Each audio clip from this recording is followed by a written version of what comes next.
I just wanted to tell you about why I made the app. A couple of years ago, I was working on this book, Homecoming, or just starting to work on it.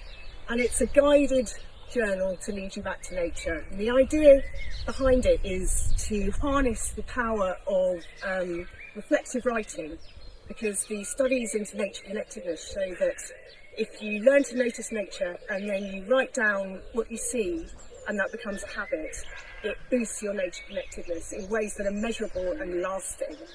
So I produced this book where you could write in it and I would tell people what they could notice through the year, because not everyone is lucky enough to grow up with parents or friends or a school system that tells them what to look for.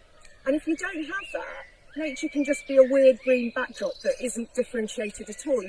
You know, people can live their lives without ever tuning into birdsong. It seems obvious to a lot of us here, but you know, you have to be shown the way in.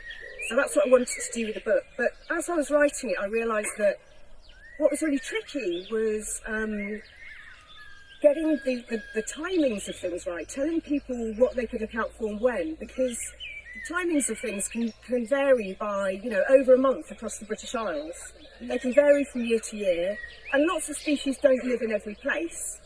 And there was a point where it came to me that the way this would work was to harness the power of a smartphone, because then we could use people's location and the time of year to give them personalised information.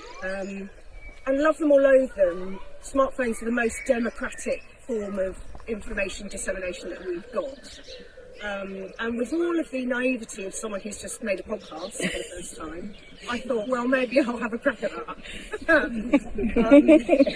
No one dissuaded me. And it turns out it's quite a lot harder than making a podcast, and quite a lot more expensive. And that was a couple of years ago, and my life has changed a lot since then.